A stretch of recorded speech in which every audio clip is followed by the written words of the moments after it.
Россия объявила, что полностью освободила Украину. Проклятие. В своем сообщении генерал Грасимов сказал, что солдаты и офицеры Корейской народной армии плечом к плечу с российскими солдатами отражали украинское вторжение. Они проявили высокий профессионализм, стойкость и мужество в бою, а также героизм. Хотя КНДР, Северная Корея, не входит в БРИКС, мы знаем, что БРИКС стал для КНДР экономическим зонтиком, который помогает ей выживать. Нам так долго говорили, что северокорейские войска там, они там. А Россия, знаете ли, почти ничего не говорила. В день освобождения Россия объявила об этом, хотя шли переговоры с США. Вот что сказал Дональд Трамп Пепе. У Путина нет причин запускать ракеты по гражданским объектам, городам и поселкам в последние дни. Это наводит меня на мысль, что он, возможно, не хочет прекращать войну, просто он тянет время, и с этим нужно разбираться с помощью банковских и вторичных санкций. Что вы думаете об этом, учитывая освобождение Украины? Это утверждение, что он беспокоится о гибели российских солдат в Украине. Полная чушь.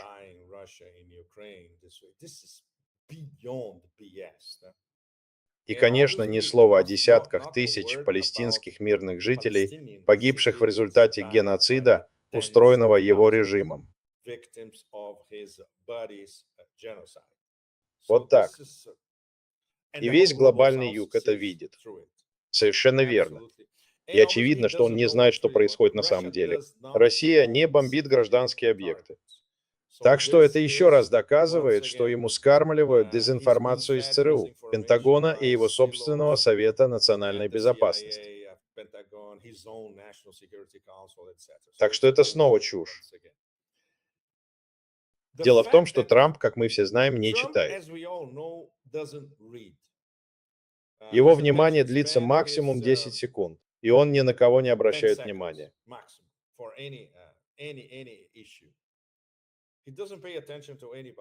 На самом деле мало кто прислушивается к нему. Он не разбирается в геополитике. Он не читает, не понимает геополитику. Он не стратег. Так что это скорее интуиция, которая приходит ему в голову. Или что-то, что он придумал, проснувшись в 3 часа ночи.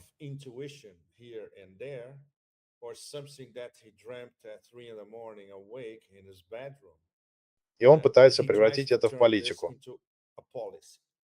Но это никогда не становится политикой, потому что у нее нет начала и, как правило, нет конца. Это просто какие-то идеи, которые приходят ему в голову. С этим очень сложно справиться. И, конечно, его стремление полностью доминировать в новостном цикле каждый день, а лучше каждый час.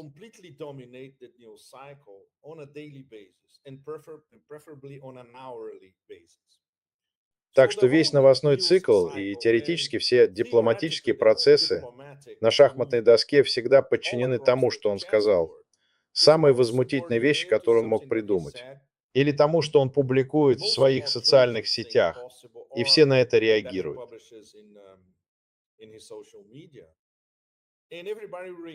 Так что с точки зрения контроля над нарративом, никто не делает это лучше, чем он. Но это все. Контроль над нарративом не означает, что он контролирует геополитические и геоэкономические процессы, которые очень сложны и от него ускользают. Это совсем другое дело. Если бы вы были музыкантом-одиночкой, и у вас был бы один хит, то это все. А потом вы исчезаете. Так было с большинством поп-музыкантов. Это его случай. У него вообще нет хитовых альбомов. Он даже не знает, что такое хит. Иначе он бы не слушал своих 3 приспешников, которые убедили его в необходимости Навара, Бесанта и Мирана. Теперь мы можем называть их 3 приспешниками. Люди думали, что администрация Трампа придет к власти, как бы говоря, сила — это мир. Они надеялись, что это изменит внешнюю политику США по сравнению с эпохой Байдена. Но, как я вижу, подход Трампа ко всем этим вопросам, особенно к войне с Россией, был довольно мягким. Может, вы прокомментируете это? Он занял более мягкую позицию по отношению к Путину, а потом начал угрожать другим, потому что, по-моему, ему больше нечего было делать. Россия, объявив о специальной военной операции, ясно дала понять, что готова к дальнейшим действиям. Она побеждает. Что еще может сделать Трамп, если он говорит одно, а через 10 секунд опровергает это?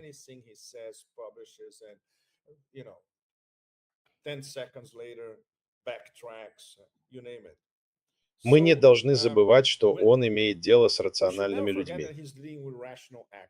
Например, он говорит о переговорах с Китаем, а китайцы сразу заявляют, что это фейковые новости. Он лжет, по сути. Он говорит о перемирии, а русские ничего не говорят. Русские крайне сдержаны в своих реакциях.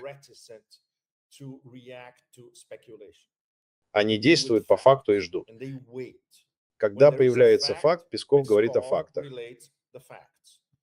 Сегодня он не стал вдаваться в подробности, чтобы объяснить всему миру, что НАТО и Большая Семерка хотели использовать 76 погибших украинских солдат, чтобы захватить часть нашей территории.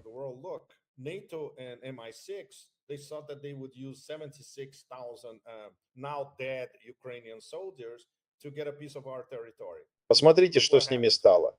Это подтекст заявления Герасимова. Он сказал, мы можем вести переговоры, но только если будут соблюдены наши права и национальная безопасность. Вот что Камин написал в своем письме Трампу. Но с другой стороны, что у нас есть? У нас есть этот нескончаемый цирк. Так что очень сложно создать дипломатическую обстановку, способствующую принятию практических решений.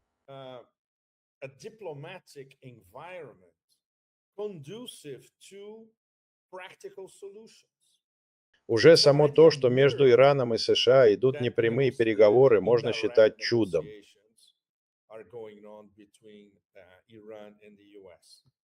Так что мы можем отдать должное Уиткову. Очень хорошо. Мы можем отдать ему должное за его переговоры с Путиным, потому что Уитков юрист, и Путин тоже юрист. Они могут говорить на юридическом языке. И они нашли способ понимать друг друга.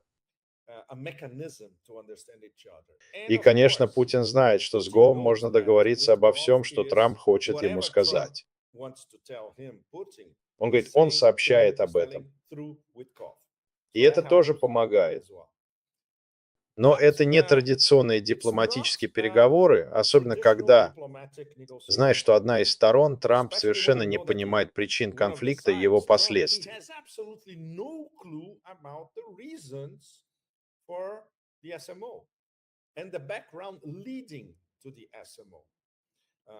Не говоря уже о кавказской абсурдности того, что империя хаоса, развязавшая войну, теперь выступает посредником между Россией и Украиной, чтобы закончить войну. Это же абсурд, верно? Так что с точки зрения рационального геополитического обсуждения мы находимся на совершенно другой территории. Никто не знает, к чему приведет этот нескончаемый цирк.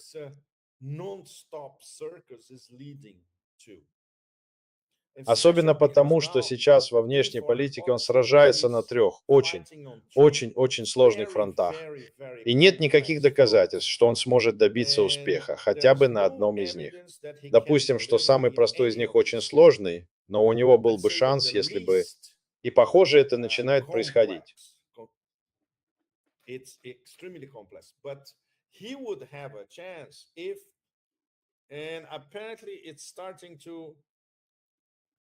Он наконец признал, что Крым российский. Это огромный шаг. Да. Значит, следующим шагом будет признание этого факта. Мы постепенно к этому приходим. Допустим, мы заморозим все на линии соприкосновения, а русские уже сказали, что не хотят этого.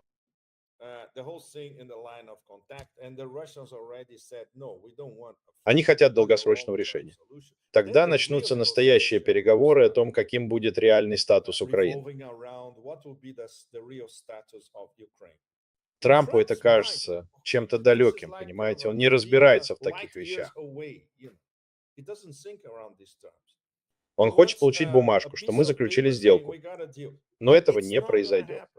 А русские уже очень вежливо говорят ему через Уиткова, что это только начало.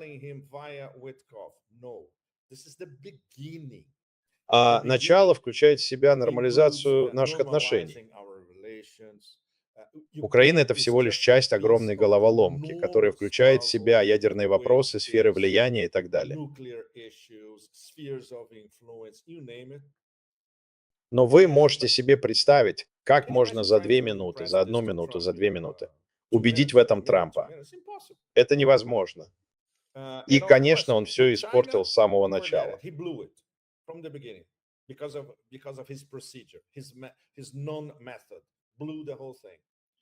А с Ираном, как он мне сказал, если вы будете продолжать угрожать им бомбежками, то они будут очень рациональны. Вы не получите свою сделку. Забудьте об этом. Особенно потому, что они знают, что вы нарушили первую.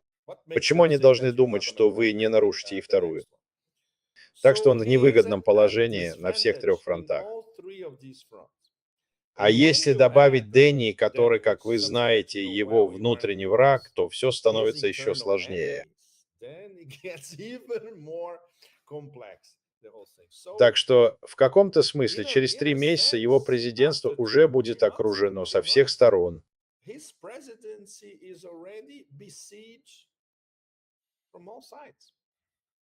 Да, И он не работает. Он не может работать, когда его окружают со всех сторон, как мы все его знаем. в этом плане, который просочился в прессу, некоторые называют его планом Келлога. Планом, который предполагает фактическое признание Крыма, как вы сказали, большой шаг вперед, признание контроля России над территориями Донбасса. Но после похорон Папы Римского и встречи с Зеленским, на похоронах папа сказал, что это абсолютно неприемлемо, чтобы мы признали Донбасс частью России. Так что они постоянно меняют свою позицию. Значение КНДР и России, во-первых, в том, что они заявили, что будут участвовать в освобождении Курска. Для меня это было поразительное заявление России, которое, я думаю, действительно показывает, в каком положении сейчас находится мир и насколько важны для России и КНДР их партнерские отношения, раз они дошли до прямого военного союза. Это очень по-русски, Дэнни. Они никогда не афишируют такие вещи. Мы все это наблюдаем. Мы подозреваем, что что-то происходит. А потом, когда они объявили об этом, да, это произошло. Но они объявили об этом в последнюю минуту, когда Курск уже был полностью освобожден, и там были северокорейцы. Конечно, северокорейцы не были на передовой. Все это знают. Они были в тылу. Они были советниками, они учились, но они были там. Это наглядно демонстрирует военное сотрудничество на фронте, прямое военное сотрудничество между Пхеньяном и Москвой.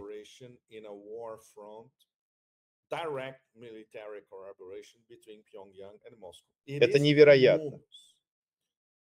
С одной стороны, это предсказуемо. Если вы посетите Владивостокский форум за последние несколько лет, вы узнаете, что между Северной Кореей и Россией назревает много чего, в том числе военное сотрудничество. Вот и сейчас мы наблюдаем некоторые из этих результатов. Скоро будут и другие. Но в этом-то и заключается разница. Русским не нужно бла-бла-бла. Они очень сдержанные. И когда они объявляют о чем-то, это означает, что что-то уже произошло. Ты же знаешь, что это в буквальном смысле мозговой центр Госдепартамента, возглавляемый мистером Ашером. Ты проработал в Госдепартаменте много лет, даже десятилетий. Наши друзья в Китае, России, Иране и Китае проводят совместные встречи перед началом переговоров. И в этом видео они говорят о том, что все это является напоминанием, наряду с Северной Кореей, о том, что Китай, Россия и Иран являются членами формирующейся оси агрессоров, чья общая совместная цель состоит в том, чтобы ослабьте американскую мощь и создайте новый мировой порядок. Они стремятся доминировать.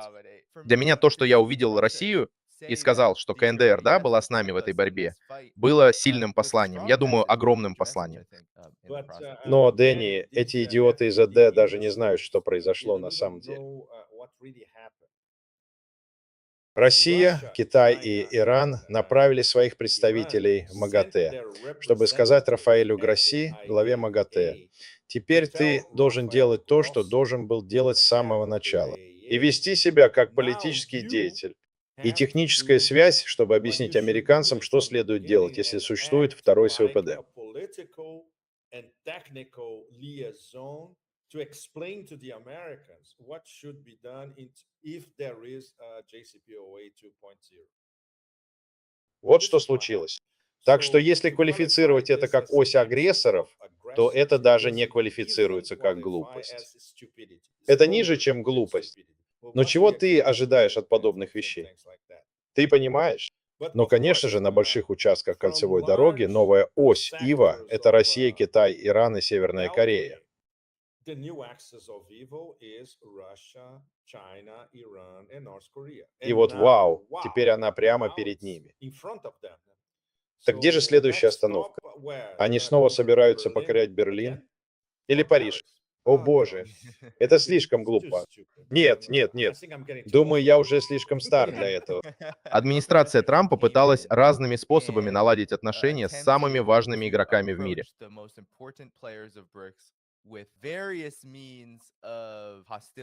Враждебно, принудительно.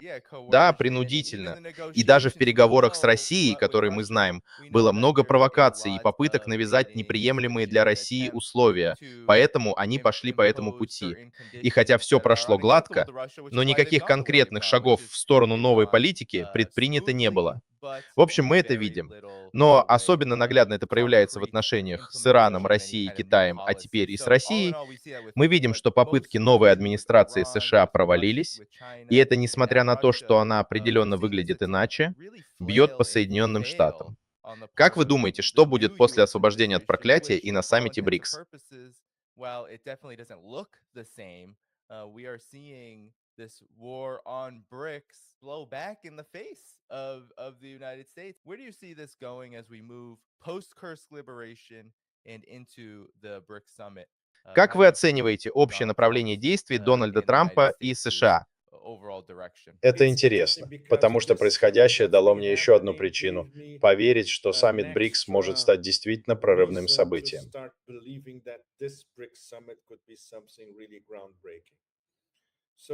Поэтому поездка из Китая в Иран, а затем обратно в Россию перед поездкой в Бразилию на саммит, я думаю, будет очень важна для понимания общей картины. Я в БРИКС, в большой БРИКС.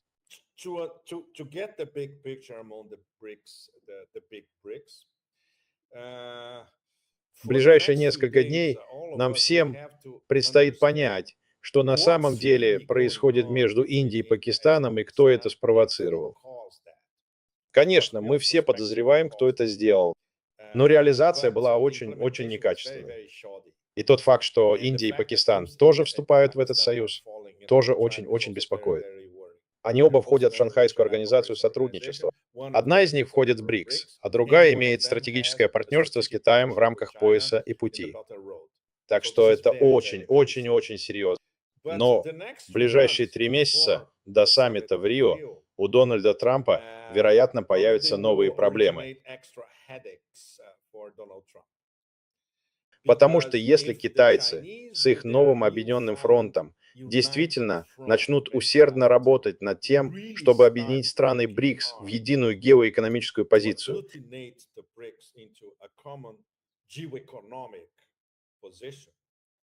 например, вчера и сегодня Китай заявлял о реформе МВФ. Они давно об этом не говорили. И вдруг снова вернулись к этому вопросу. И, конечно, что они собираются делать в отношении тарифов. Так что в ближайшие 3 месяца все будет решаться. Это будет очень важно. И мы можем приехать в Рио в начале июля, когда станет ясно, что это единственная империя, которая вышла из-под контроля, и 80% глобального юга и мирового большинства.